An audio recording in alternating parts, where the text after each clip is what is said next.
We have become used to thinking that we have a right to all that we have, no matter what damage we do to the earth or to other people. We have become detached and disconnected from reality. We have become detached from the earth. We have become detached from the feelings and lives of people elsewhere if it interferes with our right to maintain our lifestyle and standard of living. I would submit to you that we're on a course leading to inevitable annihilation. Martin Luther King said, the issue is not between violence and nonviolence, it's between nonviolence and non-existence. The course we're on in the first world is a course of ultimate destruction. Do we want to be part of this course of ultimate destruction, or do we want to be part of hope and affirmation and justice for all people of the earth and for the earth itself, without which we cannot live? Yes, I'm talking about a nonviolent revolution of consciousness.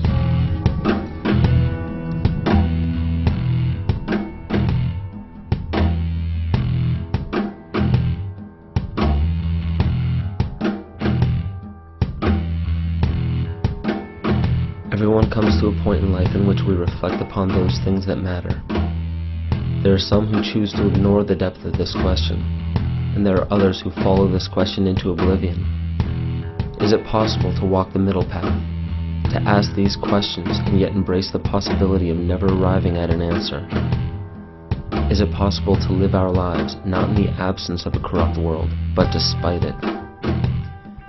If you were asked to ponder the one thing that matters most in your life, what would it be? Security? Money? Success? Sex? Power? Have you ever considered why? Why we crave? Do we not have enough? What happens when we have all the money, all the security, all the success, sex, power, but haven't found peace? What happens if we gain the world without an ounce of love or appreciation? We end up only wanting more. The world can't get enough of itself, as if humanity is becoming a black hole devouring everything in its path. When we receive these things, our first instinct is to protect them from others. We distrust our neighbors because of them. We wage war to gain more of them. However, love is distinct from these. When love is present, our first instinct is to give back, to help those who long to truly be free, those who desire to give back, who desire to know love. But what happens if no one truly wants love anymore? What if no one desired freedom? What if the greatest epidemic known to man has already infected the entire species? A whole race of humanity conned into believing that slavery is freedom, that fear is love, that suffering is happiness. Would you be able to recognize it if it were happening right now? Ask yourself, is it? Is this the world we live in?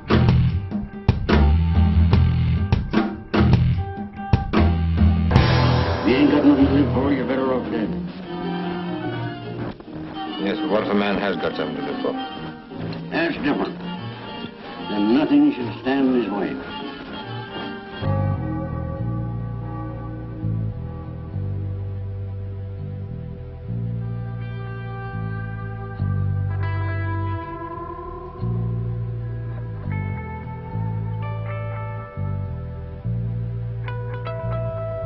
Anybody want to take a stab at answering that question? What is freedom? Well, let's take a look at the Oxford definition. The power or right to act, speak, or think freely, the state of being free. Well, that's kind of mechanical. I really don't like that definition. So what I did is I said, okay, well, what's the definition of a slave?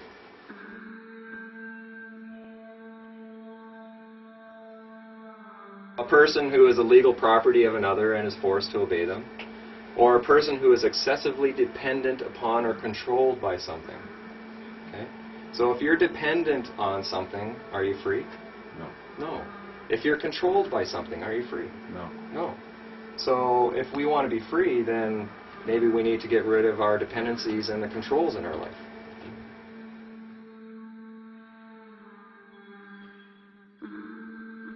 Rob, in the Paget family, is an example of what happens when an average individual begins asking simple questions.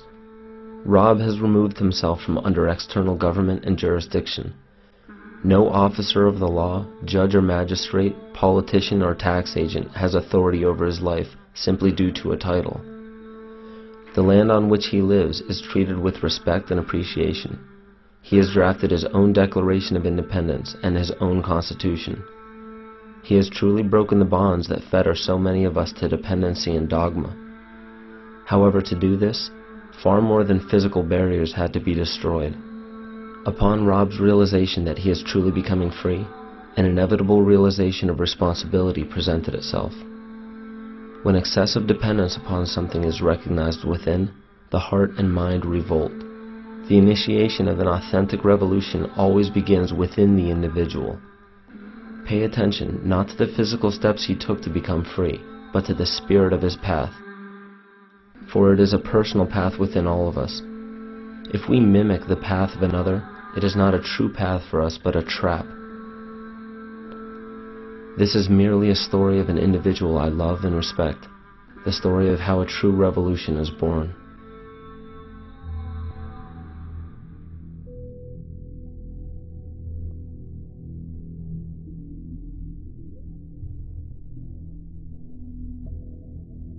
With self-governance, I am 100% responsible and 100% accountable for everything that I say and do. And that's what kind of led to us building the airship and to building a power system and living off-grid. But when we talk about off-grid, it's not just the power grid that we're talking about. There's also the corporate grid. And so myself personally, I've gotten rid of the mortgage, credit cards, loans, bank accounts. I don't have any of those kind of things anymore. So I'm off of the financial grid and I'm off the corporate grid as much as possible as well. If I started like growing our own food, generating our own power, then we're not susceptible to disruptions in the grid should there be a failure. And because of its complexity, the probability of that happening is increasing over time. The complexity of the system is a direct reflection of the amount of burden that the people are placing upon the system. Every government would have to grow if you keep placing more burden upon it. All of that burden is actually the responsibility that we no longer, as the citizens, want to take care of on our own anymore. We want our government to take care of it for us. So all of that burden feeds the system, and that's how the system grows. If a system is becoming faulty, if a system is becoming corrupt, that's because the foundation or the soil that that system has grown out of has become faulty and has become corrupt. So that's the first place that we need to start looking, is the foundation, the soil that this system grew out of. We need to start looking at the people.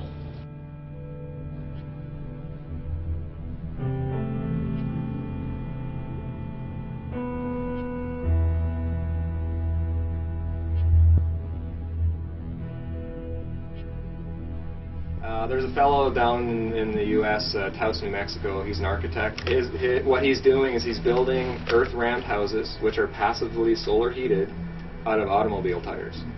And you stack the tires like bricks, pack them full of dirt, and they're backfilled, and they're completely off-grid.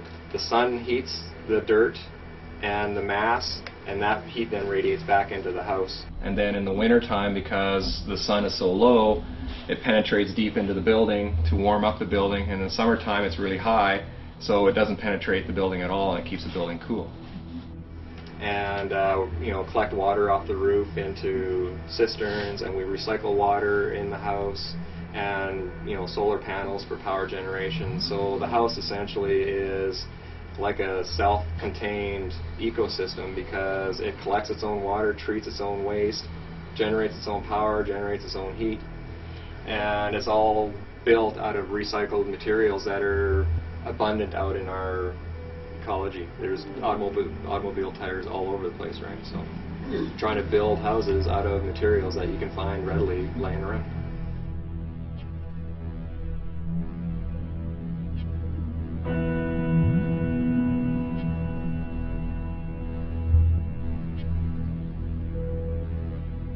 My wife is studying to be a homeopath at the time, and she started recognizing that there are a few things that are going on in the medical industry that isn't necessarily good for us.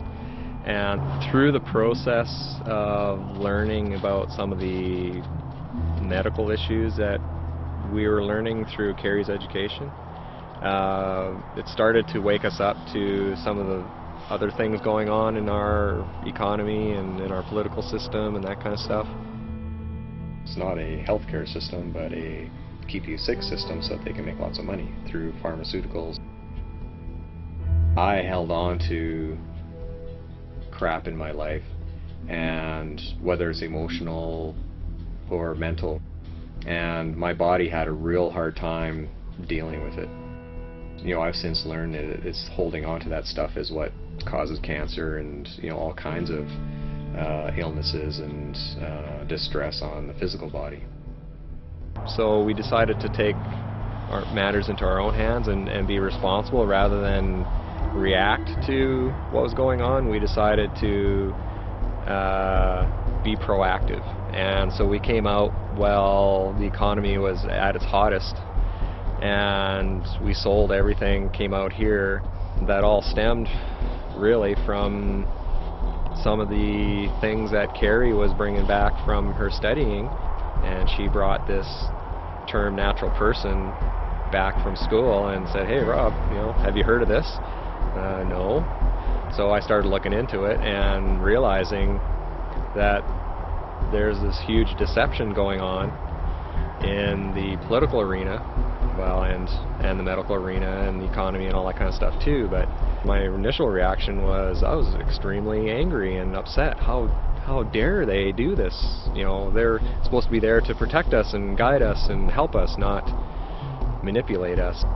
And that's kind of started my road towards trying to understand their system and learn what human rights is all about and what freedom is all about.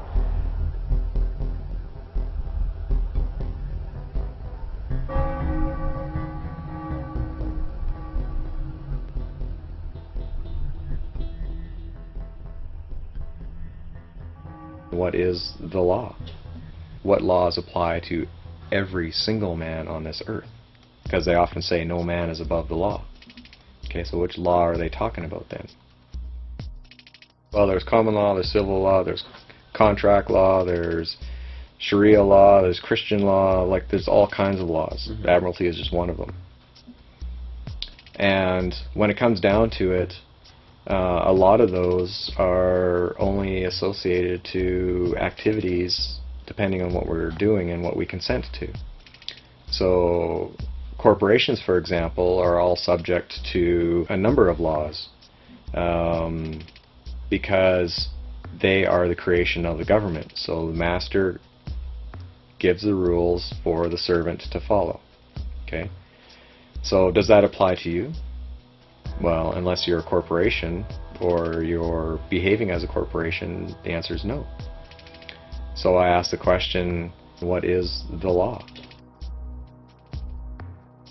The history of law gives us an understanding of its evolution, which is intimately linked to the evolution of our species.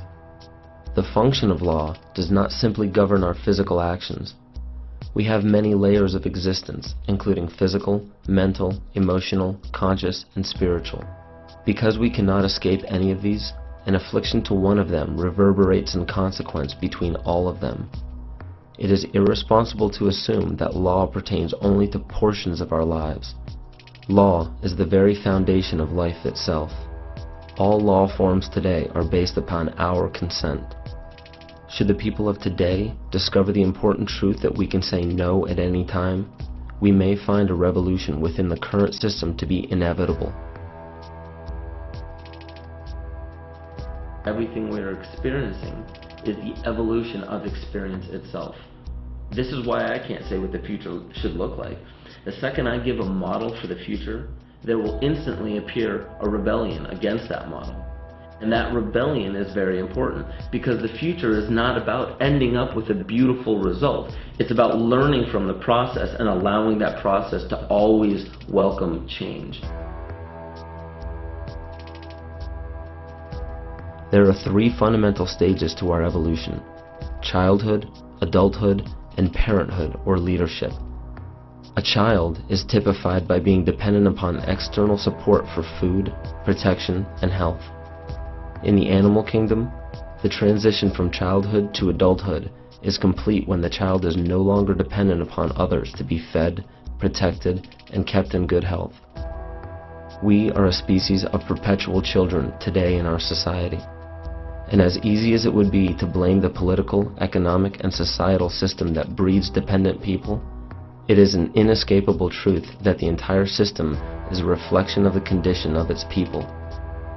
Seldom do we see adults today in the sense that they can govern themselves, which means it is even less frequent that we see individuals fit for parenthood or leadership. The stage of parenthood and leadership comes when not only can we govern ourselves, but when we are ready and willing to help others become self-governing. The leaders of today are unfortunately nothing more than children with adult bodies wearing leadership clothes. Our entire species is being faced with a choice: govern the self or be governed by others. 1, 2, 3, 4.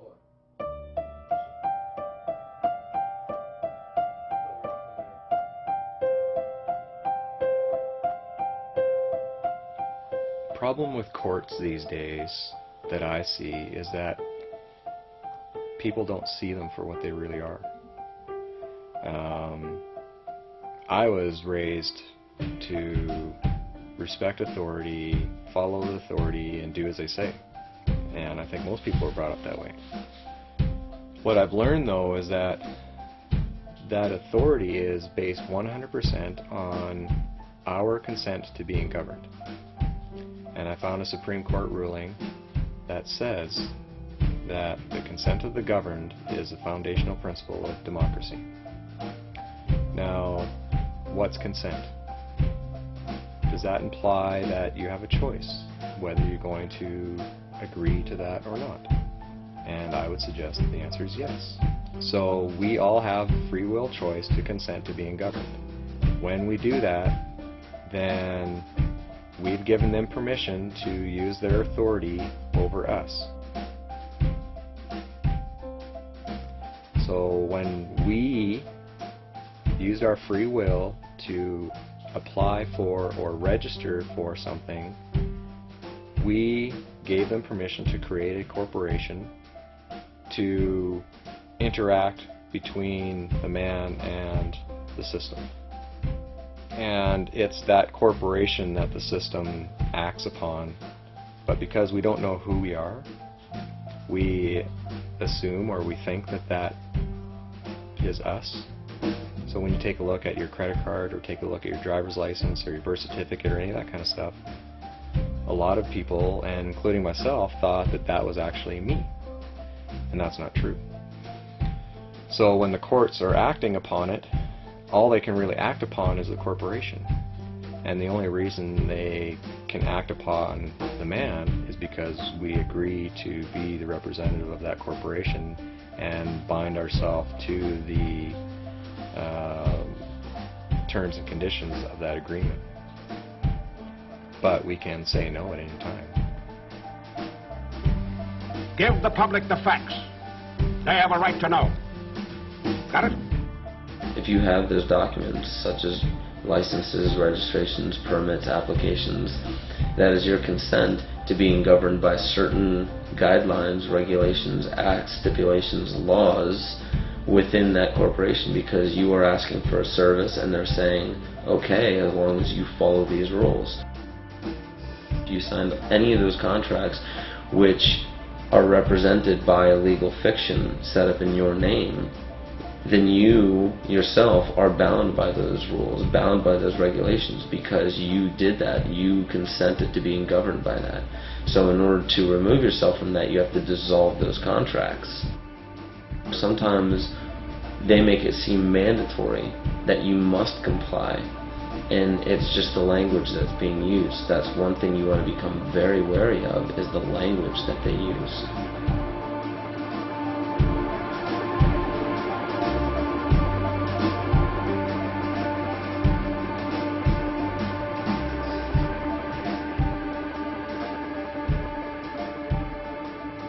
If I was to ask you, how do you define person, what would the normal definition out in our community be for that word? Human being. And if we take a look at the dictionary, it says a human being regarded as an individual. That's what we would normally view the word person to be. In law, okay, now we're using their words. Whenever you're dealing with corporations and the government and all that kind of stuff, person means an individual or incorporated group having certain legal rights and responsibilities. Not a human being regarded as an individual, but as an individual or corporation. So they actually said, compare artificial person and natural person. So I did. So I looked it up and I compared them. Artificial person, a legal entity, not a human being. Natural person. A natural person is a human being that has the capacity for rights and duties. Just because you have the capacity doesn't mean that you're going to use your free will to exercise them. You have the capacity for rights and duties, but it's up to you to exercise them. I actually found the legal dictionary that they use in the U.S. So every time they argue about the definition of a word, yeah, it's a volume that's as long as my arms of books. So by curiosity, I looked up the word person. And on each page, there was probably, I would estimate, about 15 different definitions with each court case. And the word person ran for around 200, 250 pages. So there was literally thousands of different definitions for the word person. How can anybody possibly learn all that in order to protect yourself? Well, part of the Magna Carta states that to none will we sell or deny a right or a justice. Well, what that means is that if you want to exercise your rights and you want to have justice, they can't sell it to you. They sure do now. It costs you hundreds of dollars an hour to hire a lawyer just so you can get justice. Sometimes there are things that are more important than bread and butter. Just what, for instance? The right to think for yourself. This is a free country where nobody can set themselves up as absolute ruler and force other people to do their bidding. And as our country grows, more and more you'll find men and women marching and fighting side by side.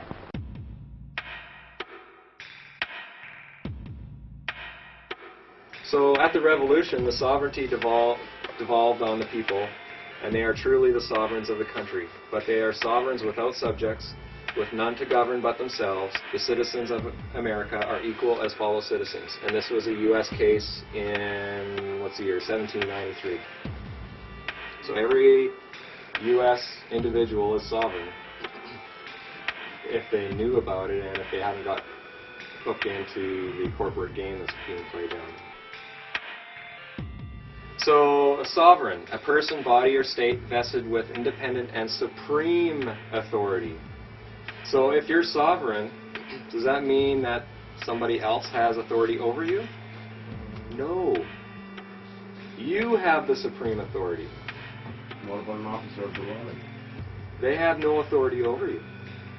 They're your servant, okay? But what they do is they try to get you into a contract so that you contract away your rights so that they then have authority over you.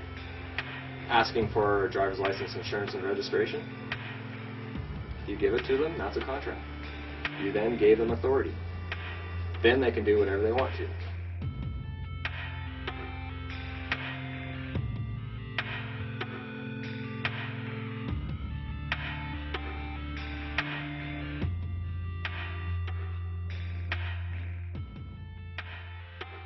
We elected to take responsibility and accountability for anything that should happen, as we should, because it's our building and we're building it. So we essentially went ahead with it and waited for the county to say something. About 3-4 months into the project, we received a letter. That letter essentially indicated that we noticed that there's some development. Please stop the development until you fill in a development permit. Well, I had been studying my human rights for a couple of years at that point, so I sent them a letter essentially outlining that I am an individual, not a person or corporation, and that you don't have jurisdiction over anything that I do. And that your letter also indicated that if I sign this, you have permission to come on our property. So that implies that you currently don't have permission to come on our property. So I essentially told them, you're going to have to provide me with a proof of your claim that I have to follow the guidelines of the Municipality Act, and they do not have permission to come onto our property. About a week later, the tax assessor showed up, and I asked him, well, are you here as an agent of the county? And he said, yes. And I said, well, can you tell me which parts of the act that your authority comes from? And so he told me, and I said, tell you what, let me look those up and I'll get back to you. And he was quite reasonable. He agreed with that, and he left without any incident. So I looked up the act and found out that he had to give me reasonable notice, and because he was an agent, I had already told the county that they didn't have permission to come on the property. So I had grounds for several charges, if I wanted to, of trespassing and breach of the Municipality Act against this guy. So I confronted him on it. The final result was I got a letter from the minister indicating that I had several good points in my letter, and that he encouraged me to settle my dispute with the county, and he essentially washed his hands of the whole thing. And I haven't heard from the county since. They've left me alone now for 2 years. I can't have freedom unless I also recognize that I have a duty. And I have a duty to share with people what I've learned from not only the legal aspect, but also the spiritual, emotional, mental, and physical freedoms that I've been working on. I felt that part of my duty was to start getting out there and start teaching this.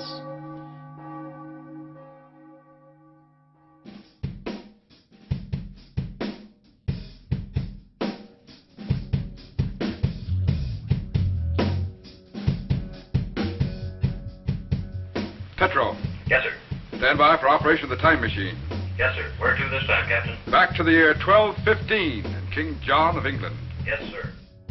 Everybody's familiar with Robin Hood. King John, the tyrant, was actually real. The problem with King John is that he did not know how to fight a war, and he had no land to his name. So he ran to the Pope in 1213 and asked Pope Innocent III for some help. And what he did is he actually turned over the whole Kingdom of England to the Pope in return for support from the Pope so that he could fight his wars. So that little document essentially turned King John into the Pope's vassal, which means that he promised to be loyal to the Pope, and the Pope then owned everything in England. A couple of years later, his barons cornered him and stuck a knife to him and said, you know what, we're not happy with the way you're treating us. We want you to sign this Magna Carta. But if I sign this, I shall be no king. You have given me 24 overlords. These 24 will see that you carry out the terms of the Magna Carta.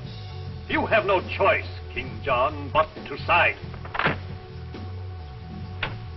So the Magna Carta was the basis of English law. That's right, Jet. And the basis of American law as well. The English Magna Carta became the model for the American Bill of Rights. This is the founding document for our human rights within our country, within Great Britain, within the United States, Australia, New Zealand, South Africa, any crown colony. Their legal systems are based on this document. But he was doing it at night point. He's under duress. Is that a legal contract? No. So I have a question.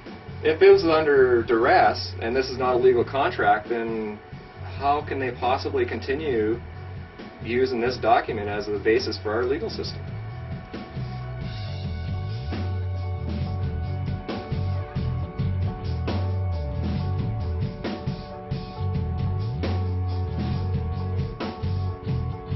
I would suspect that most people would recognize that a valid contract would require that the individual sign on his own free will. And that wasn't the case. And the Pope at the time, Pope Innocent III, recognized that as such because he also said that it was invalid.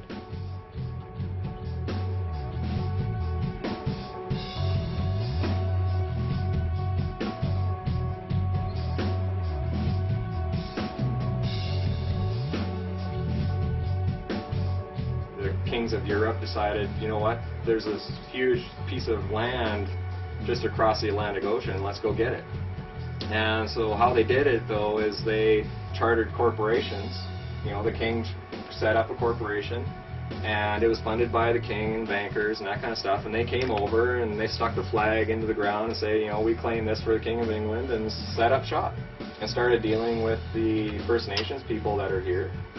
And you know, I'm not going to go into all the atrocities that happened.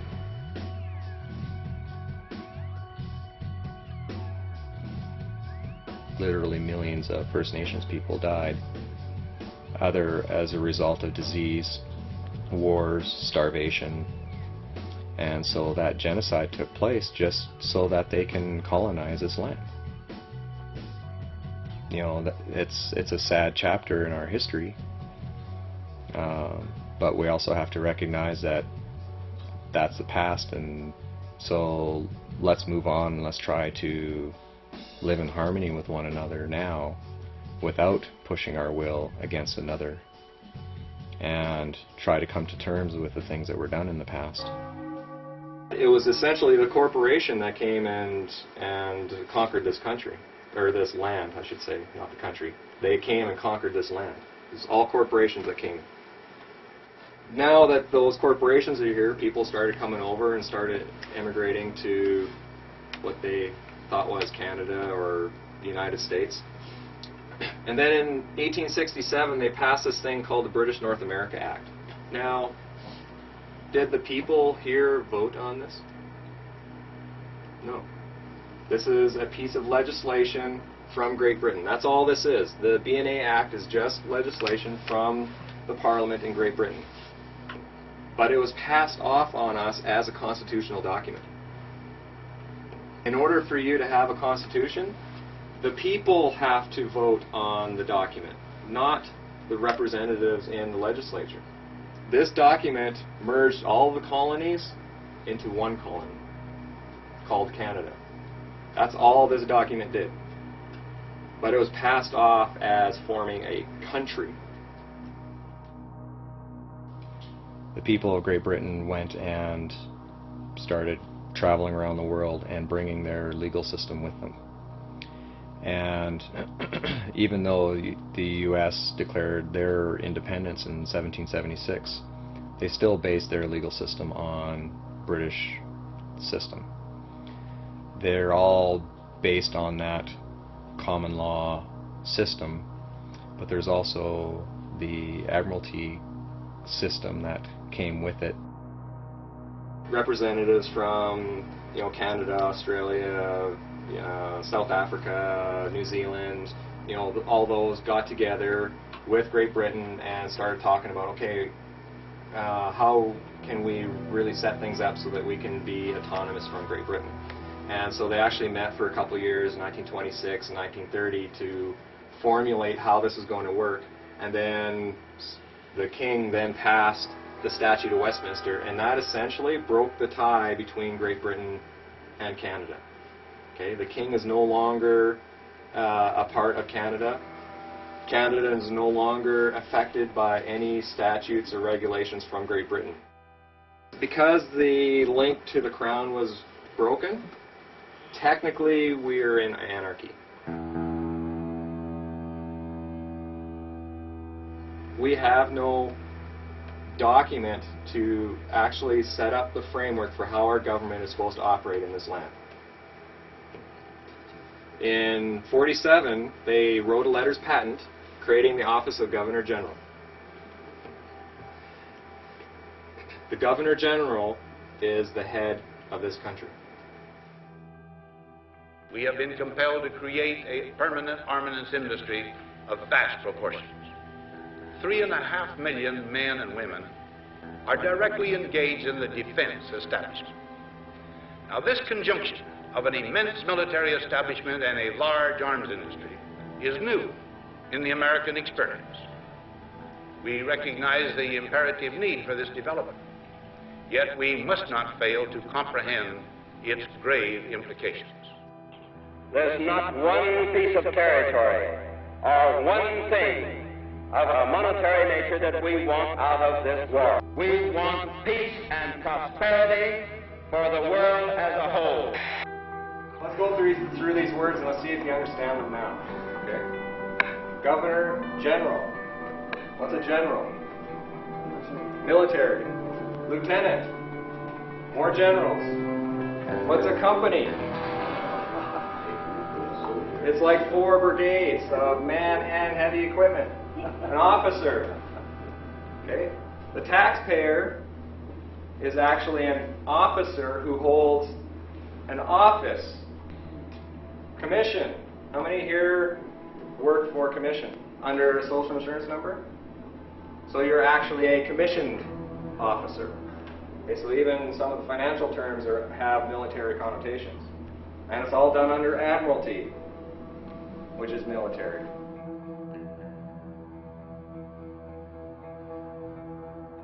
When you turn 18 and you start working under a social insurance number or accept the birth certificate, you're actually accepting being posted at a military post, evidenced by a name, address, and a date of birth. Because what was birthed? A vessel, right? It's a military vessel. So when you agree to be the legal representative of that military vessel, you agree to be manning that military post. Okay, that's why they need the name and birth date, so that they can prove that you're a private in their military. All of these documents, whether you're registering property or applying for driver's licenses, a birth certificate, all that kind of stuff, it's all in the public, which means it's all on the military side, and you're holding military offices when you have these documents on your possession. As long as you're manning a military post, technically you're at war. So, Clause 1 says, "We do hereby constitute." Who's we? I don't remember seeing any documentation that said the people of this land gave them permission to constitute that office. And the king doesn't have any authority here because the Statute of Westminster 1931 cut off all of that. So I have a question. Who's we? I suspect that it was Prime Minister Mackenzie King and all of his cronies. So how did all this happen? This guy here, our Prime Minister, Mackenzie King, I did some reading on him. And I found out he's actually really good friends with John D. Rockefeller Jr. And he actually spent a lot of time in New York. He actually consulted with him. Mackenzie King's a lawyer, and he was actually Rockefeller's lawyer, and actually helped him out with a lot of labor disputes that are happening in the States. So who signed it? Prime Minister of Canada. So our Prime Minister signed letters patent to create the office of Governor General. They needed to set up another office, so the Prime Minister did it. And I'm really curious to find out who was supporting him to do that. Because it wasn't the people, and it wasn't the king. Even though he said by His Majesty's command. I question that too. Governor General's Act. You go to Canadian government website and you can actually look up the acts. Okay, you look up the Governor General's Act. And in there, Clause 1, or Clause 2 says, the Governor General of Canada or other Chief Executive Officer, CEO. CEOs are for companies. Or administrator carrying on the Government of Canada on behalf and in the name of the sovereign, by whatever title designated is a corporation sole. Okay, a corporation sole is a corporation, except there's only one individual that holds that title or owns that corporation. Corporation soles actually are used all over the place. The Pope, the office of the Pope is a corporation sole. The office of the King is a corporation sole. The Governor General, Lieutenant Governors, the Catholic Church, all of their bishops and archbishops and cardinals, they all hold corporation soles.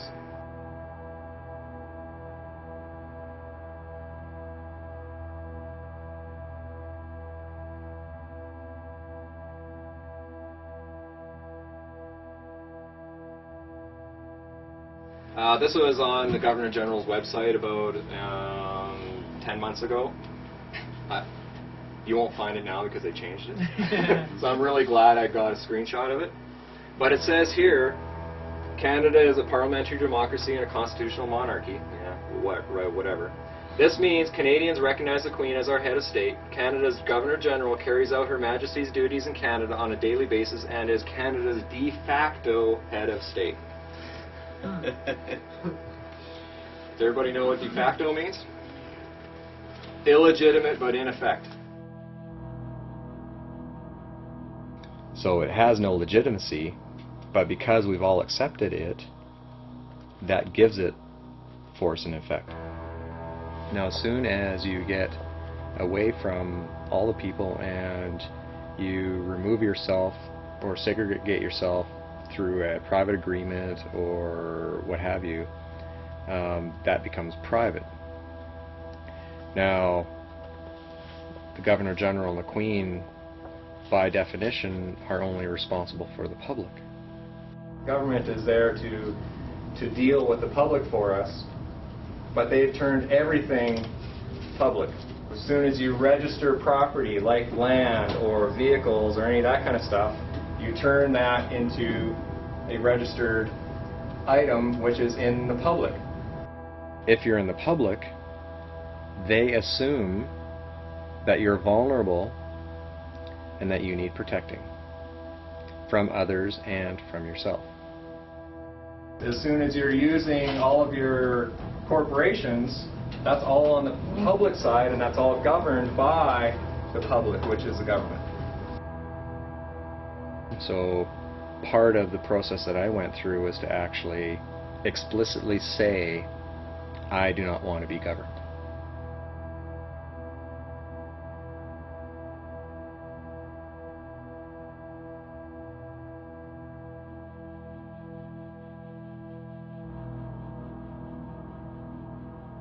This is the fundamental rule of all forms of law. Without your consent, you cannot be governed. There is not a single law in existence created by man that is mandatory. There are many that give the illusion of being mandatory, but therein lies the most important aspect to all of this. It is your responsibility to investigate and understand what governs you. Not just physically, but mentally, emotionally, consciously, and spiritually. There are tyrannical governments that force their law upon the people unjustly. Some do not have much of a choice to move away from these areas. However, most do have a choice, yet allow justifications to keep them exactly where they are. If we were on a train track just minutes away from being hit, most of us would move, yet some have the tendency to complain about how inconvenient it is to move. There is still a choice. Human ingenuity can surmount any obstacle. The only requirement is the desire to surmount. If we are willing to complain or rebel against a system that governs our actions, we should know how and why it does so. In doing this, it is important to understand who we are, where we are, and what options we have.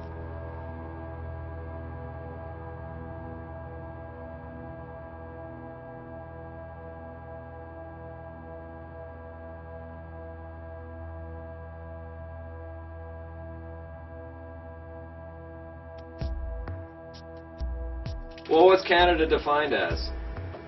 In the Interpretation Act, Canada, for greater certainty, includes the internal waters of Canada and territorial sea of Canada. Okay, now that word includes is a tricky word. There's a legal maxim that says the inclusion of one is the exclusion of all others. Okay, so whenever you see the word includes, it means it's this and nothing else. Hold on here. You're trying to tell me that Canada is just water? Yes, it is. This red, that's Canada.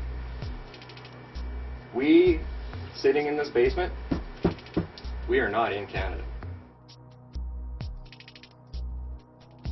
Well, the term Turtle Island, my understanding, is an actual word that the First Nations people called North America. When the Europeans came over, they then started putting their own terms and words to the land. However, it was all done through corporations. Well, that's why they need the Admiralty courts, because Canada is only water. You can't have law of the land if you have no land.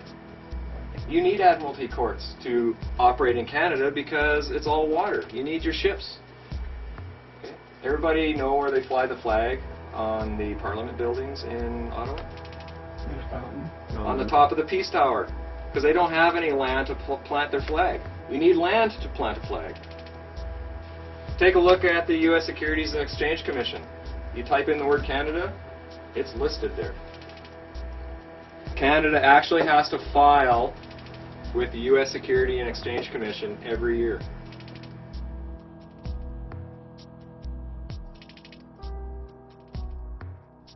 The Admiralty courts are set up to govern business between corporations, not people. The jurisdiction of Admiralty courts does not deal with human affairs. Only when humans, knowingly or unknowingly, represent a corporation by using licenses, registrations, certificates, and applications do they fall under Admiralty jurisdiction. It is a well-disguised fact that nearly everything we believe to be our country, our courts, our police departments, and even the documents that represent us as individuals are in fact corporations in the business for profit. Should you choose to remain a part of any of these corporations, it's important to understand that not only are you under their jurisdiction, but you do gain the benefits that they offer. The benefits in the agreement of becoming a citizen of any country is their protection. To be a citizen of any nation means that you have your citizenship. This ship is a vessel that contains your consent to be protected and governed by that nation.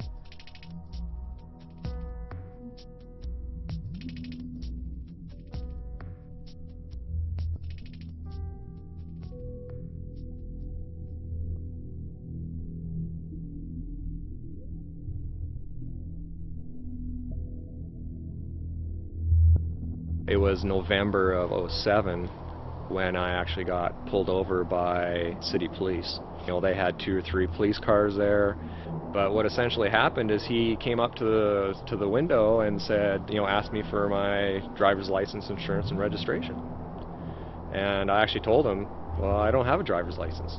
And he goes, yeah, that's why I stopped you.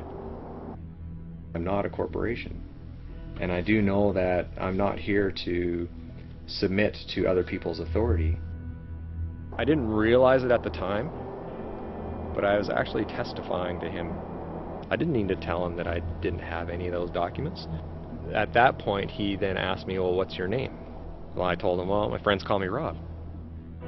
I don't let a name define me, or I don't let a career define me. I'm not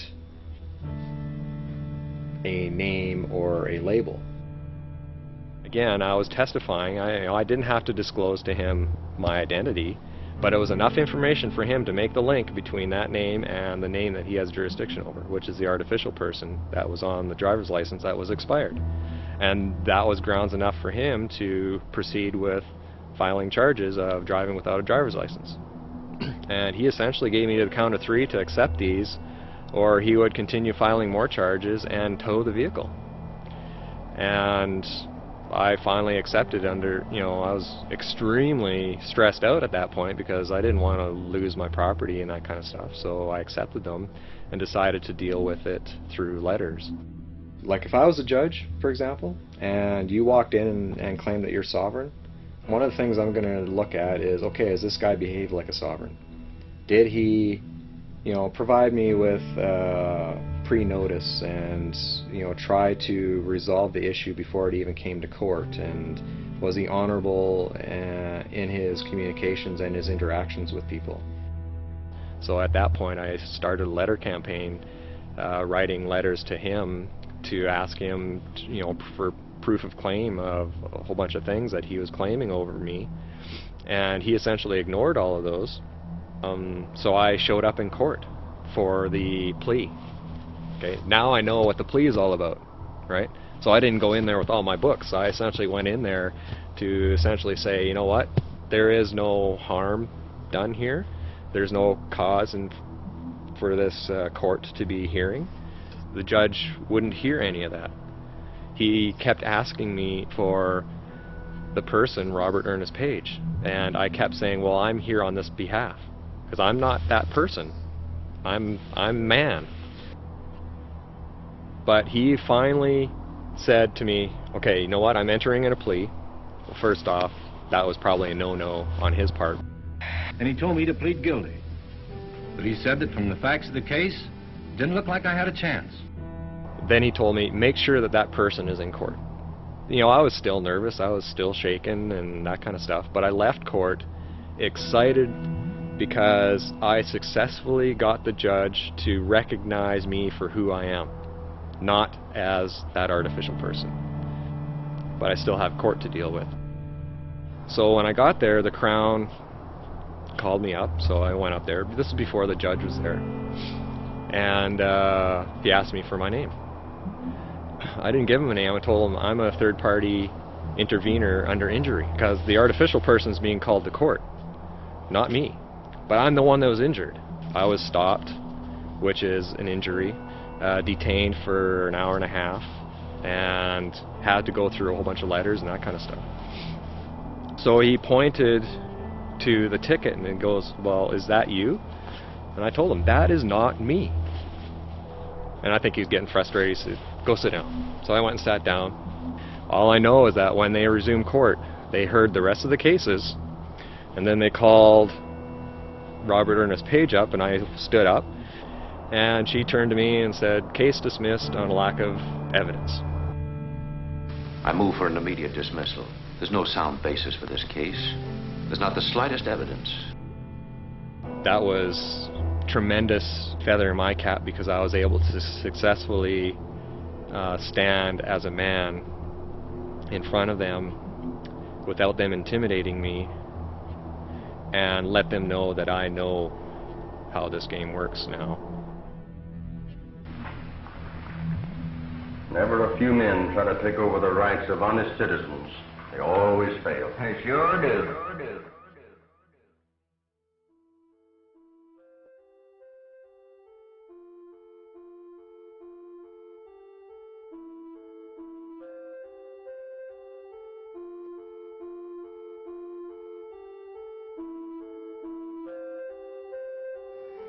The created cannot be greater than the creator. Whether you believe in God or Allah or Mother Earth or whatever, that's your creator. I believe in God. God's my creator. And even right in the Bible, Genesis 1:27 says God created man in his own image. Well, since man was created in the image of the divine king, delegated sovereignty or kingship was bestowed on him. Okay? So I believe that the creator created each and every one of us as kings and queens. Okay? That means there's absolutely nobody between me and my Creator. Okay? If I have somebody in between, then I have more than one master.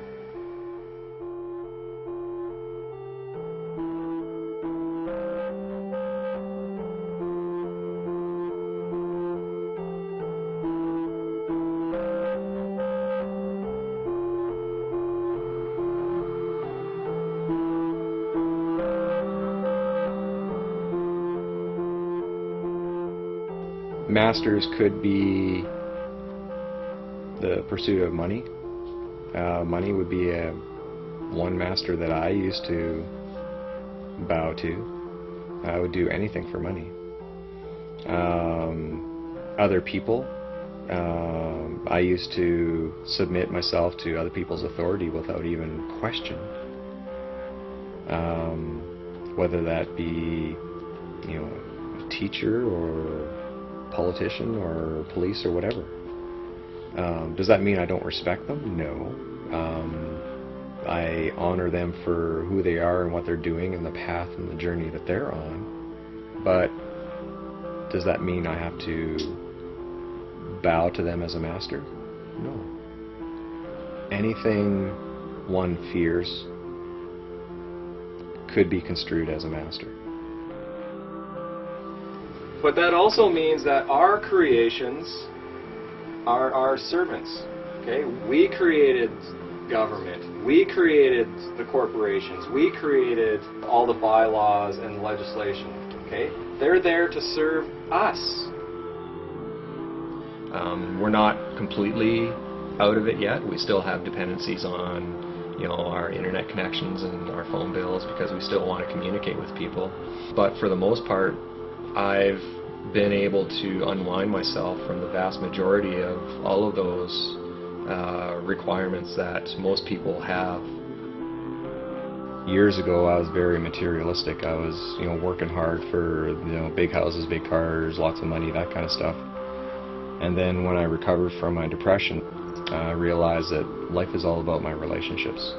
Relationships with individuals like yourself, my friends and family, but also with relationships with my food or my environment. Sometimes I still struggle with that. This is a journey. It's not something that's, open a door, walk through, you're a changed man, and this is something I'll probably have to struggle with the rest of my life. Every once in a while I stumble, but I see it for what it is and forgive myself and just move on. And that whole entire process was a lot of hard work. Like, it was extremely painful, took a lot of energy, but I'm at a point right now where if I had to do it again, I would, because I learned so much about myself. And it positioned me very well to actually get together again with my wife. We were separated for 3 years. We reconciled the marriage, and we've been going strong now for almost 10 years. I believe the solution's available for anybody, whether you live in a democratic society or under a dictatorship or whatever. I believe the solution's simple, and I believe the solution is within ourselves. There are billions of people wandering this globe with perspective, scope, belief, dogma, morals, fears, desires, and hidden agendas. It's difficult to comprehend exactly what drives each of them. When looking at the surface of this unique condition the planet is in, due to only one species, it may seem as if we aren't truly interested in freedom anymore. Maybe we're not truly working towards growth, prosperity, and peace. Again, it's difficult to pinpoint why we are a species of perpetual war and perpetual deceit, matched by perpetual heroism and perpetual compassion. There is no one answer to explain it all, and yet even if there were, it wouldn't be the intellectual answer that we desperately want it to be. The most we can do as individuals is to begin acting like individuals instead of acting like machines on autopilot from some primal program set in motion millions of years ago. What would this planet look like if we took back the one power we consistently give away? Choice.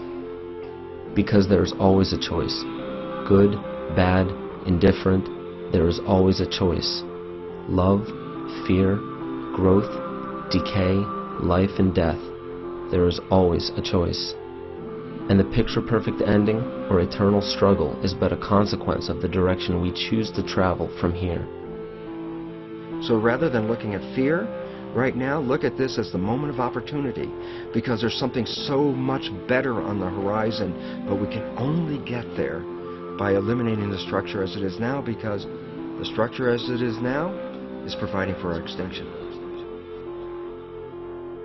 Let the word go forth from this time and place to friend and foe alike that the torch has been passed to a new generation born in this century, tempered by war, disciplined by a hard and bitter peace, proud of our ancient heritage, and unwilling to witness or permit the slow undoing of those human rights to which this nation has always been committed and to which we are committed today at home and around the world.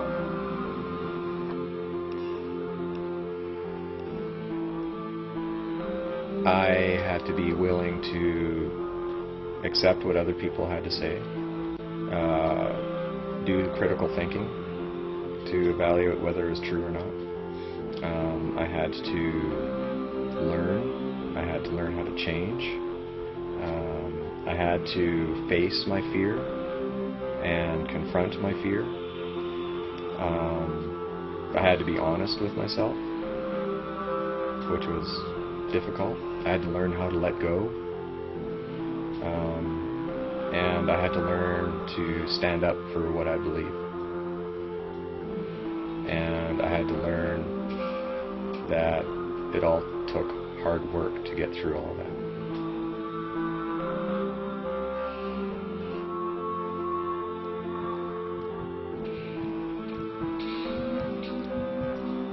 Yes, I'm talking about a nonviolent revolution of consciousness.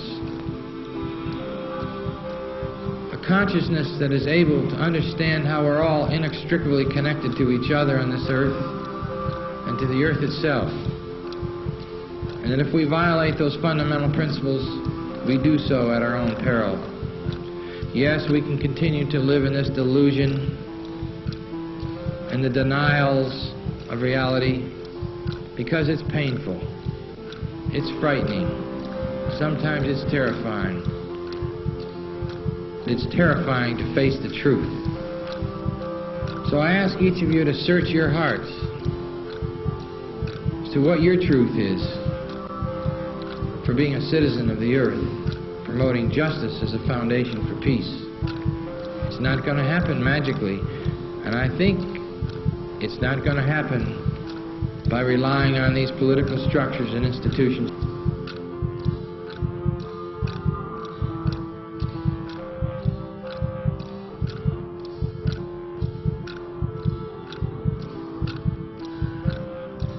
I think we're going to have to wage peace in the most extraordinary ways, whether our government wants it or not. You will know in your heart what to do, but I know that without a nonviolent revolution of consciousness, we will not survive as a civilization or as a planet. We can choose to have peace if we want to pay the price. And what more glorious goal and value do we want than peace for all people? And so I look forward to working together with you all, with we the people, to build a new society. A society that understands that we are not worth more and they are not worth less, and that we will be willing to pay the price and take the risks to wage peace with all fellow and sister human beings.